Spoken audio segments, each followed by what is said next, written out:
Shadow work, shadow work. It's called in psychology, but yeah, there are different ways. It's basically the expansion of consciousness. What do you say? What is enlightenment? Enlightenment is to bring light into that parts of your personality that were in the dark, that you weren't aware of that. So expansion of consciousness is returning back to this state of, no one can get to 100% of consciousness, of course, but to decrease that dark areas. And I think that very important part is to be completely open and transparent to yourself. You don't need to tell anyone else. Yeah, I'm sometimes angry. Yeah, I can imagine that if someone would come for my child, I would... No one can do that. I need to know that I have this possibility for mayhem and to create a hell in the world. Because if I know about it, yeah, I can control it. I can work with that. If I think I'm a good person, I would never do anything bad. That definitely I will do something. Because my consciousness will show me that I'm not only good, everything is in me, good and bad. But if I'm aware of that, it doesn't need to control me. And then I can recognize the real purpose. That's the most troubling thing for people in my age, between 40 to 60. I usually work with people that are in this age, because they come to a period that they are already mature enough. They achieved many things in their material life. They have a lot of money. They can have whatever they want, but they are not happy. They can't touch that happiness, even though they have everything they ever dreamed of, but they are not able to connect with that. They are not able to live a happy life, and they search for some purpose, some meaning in their life. And usually you find out that the most rich people, they just overcompensated some trouble from their childhood. They weren't in contact with their parents. That was a bad mother or some abuse, or they had to grow up and to be adult very early in their life because they had to take care of siblings or mother or something, or their parents were addicts and they had to take care of themselves early. And these people are usually very, very successful in their material life. They are wealthy because they have this drive, I will achieve, and I need to have this confirmation from the outside world that I'm worthy to live.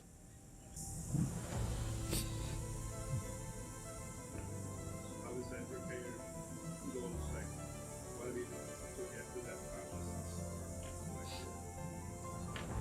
To fix that? Yeah, there are ways how to do that step by step. It never works quickly. If it works quickly, it usually brings some more problems that solving that situation. I have a program that we go step by step. First, understanding the basics of yoga and energy work, understanding consciousness, unconsciousness. And chakras are actually the structures of consciousness. So it's not just some energy, but if you work with Ganesh is representing first chakra, Muladhara. And Muladhara is connected to our reptilian brain. It's our basic drives for survival.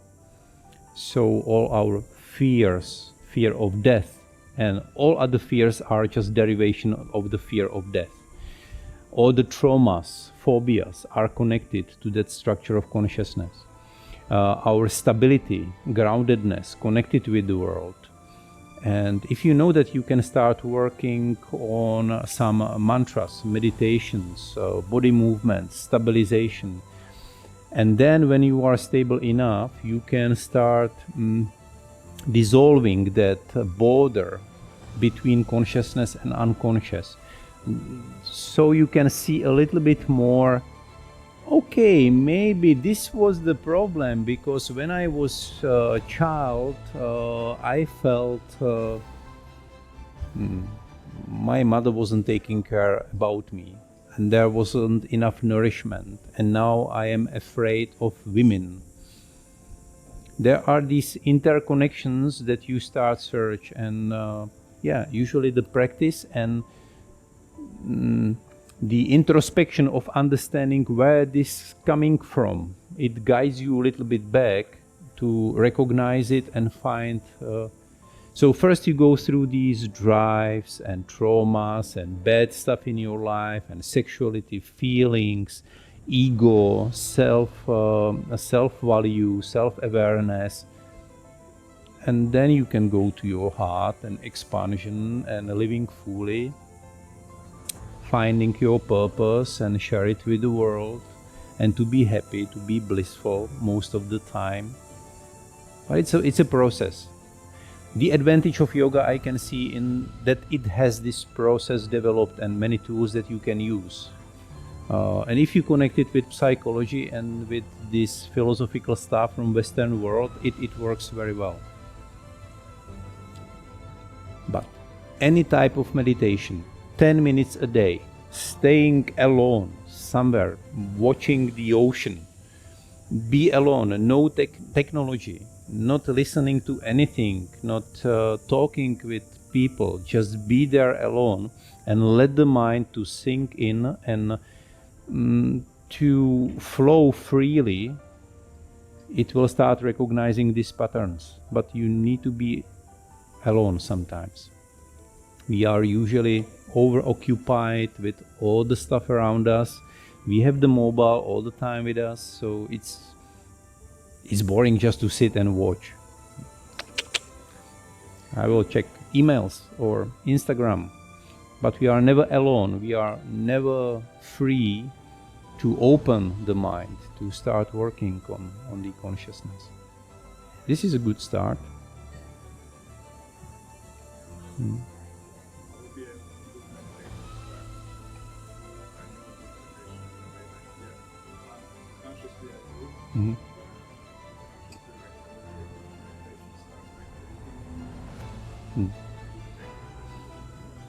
The easiest ones are the most effective ones.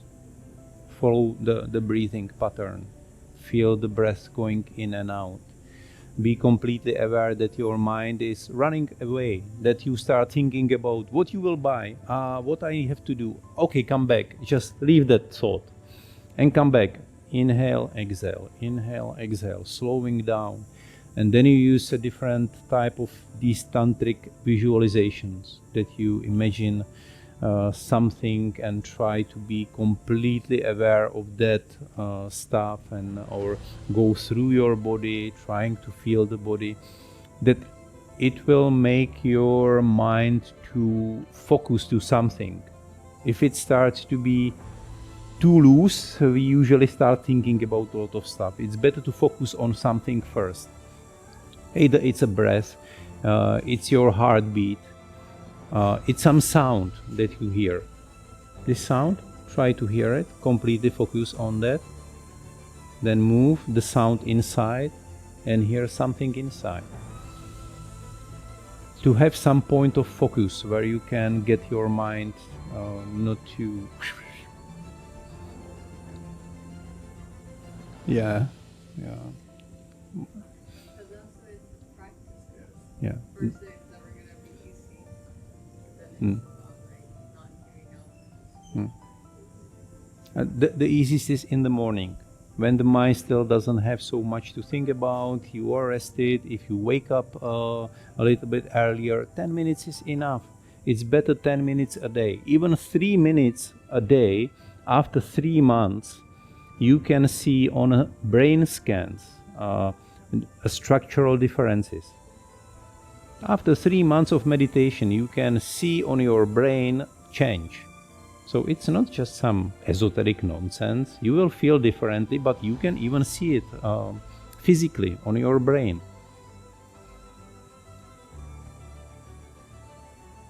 And usually 99% of the day we are in this fight or flight mode. We are too active.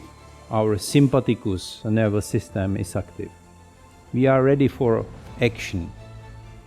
But if you are in sympathicus most of the time, all the energy is sent to your muscles, to your thinking, to your heart, to your lungs, but it needs to be drawn from somewhere. So from your guts, from your reproductive organs, from your elimination, from your lymphatic system, from your immune system, because you don't need it now. For survival, for the next 24 hours, you don't need this stuff. And if you don't have enough energy, this energy will be taken from these parts of your system and body. That's why people usually have problems with stomach, with elimination, with nutrition, absorption, with food generally, with sex. Yeah. They catch any cold, any flu, because their immune system is shut down. It's on 30% instead of 100. Your lymphatic system that needs to get rid of the toxins of the body also running only on a few percent. So all your lymphatic nodes and are full of toxins and you can't get rid of it. And if you work like that for 20 years, yeah, then you can wake up from the bed and you are curious what happened. Your body can withstand quite a long time and can heal a lot of stuff. But if you keep going years and years in this regime, you will find out. Some people are affected more in the body, is psychosomatized, somatized in the body. Some people are more affected by their mind, so their personality will fall in pieces. It can be schizophrenia, it can be some brain disease, it can be depression, because your chemistry in your body will change. And when you get to very low emotional state and energy state, it's very hard to get back. Then you probably need some medicine to get your head over the water, to be able to breathe and then start doing something. So we need these 10-20 minutes a day. It's much better than once a week 3 hours. It's better every day 5, 10, 15 minutes to find time. You can call it meditation, you can call it time alone, and you just sit and watch, let the mind to do their thing. But alone is important.